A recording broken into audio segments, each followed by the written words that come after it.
Hello and welcome to another episode of Ezoic Explains. I'm Whitney Wright, and today I'm going to be talking about real-time bidding and why it's important to understand how it works. So back in the 2000s, all ads were adjusted manually based on supply and demand. As technology developed, an automated process called real-time bidding was created. Real-time bidding is a server-to-server integration option for network buyers that allows networks to evaluate and bid on each available impression and is available to any ad exchange buyer that has its own ad server or bid engine. This allows programmatic auctions to happen instantaneously. Once an advertiser wins a bid, an ad is displayed immediately on a publisher's website. The real-time bidding protocol can be broken down into 3 steps. Information from the web page is passed from the seller to the buyer. Next, additional information is added, including the site vertical and seller declared restrictions. Then, seller determines whether a site's name, IP address, or cookies are available within the real-time bidder.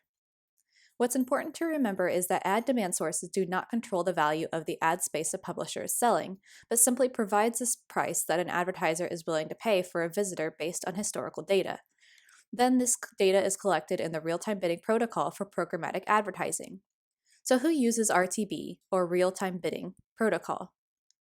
Anyone who is participating in a programmatic ad auction is using real-time bidding, including both programmatic buyers and sellers. There are 3 RTB protocols that are currently supported by authorized buyers: Google Protocol, OpenRTB Protobuf, and OpenRTB JSON. Google's RTB uses historical data from your website to determine the value of your ad inventory. This value then becomes the cost to advertisers who win the bid for that ad space on your website.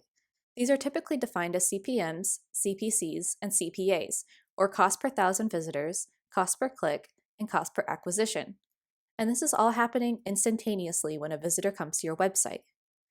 Because Google's RTB uses real historical data, publishers should be aware of how their historical data can be affected by the ads they put on their site.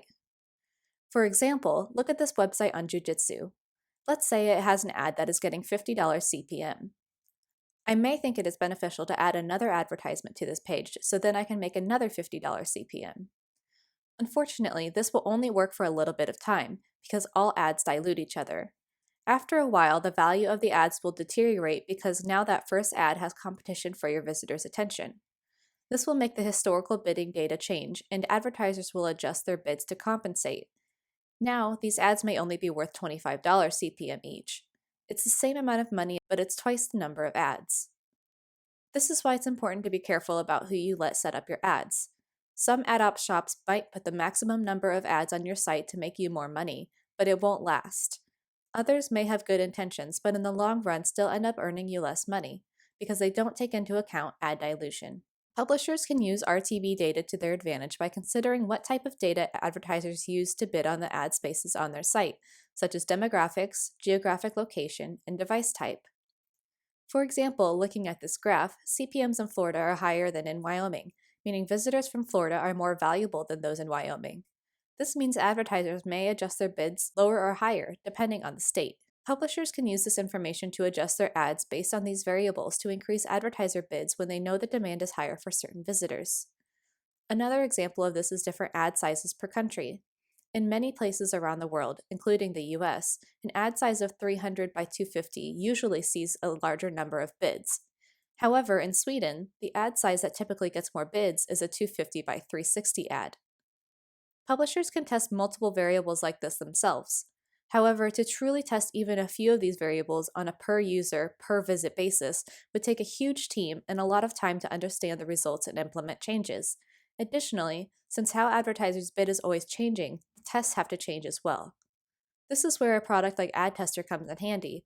It can easily test multiple variables at one time and adjust a website's advertisements instantly, based on each individual visitor.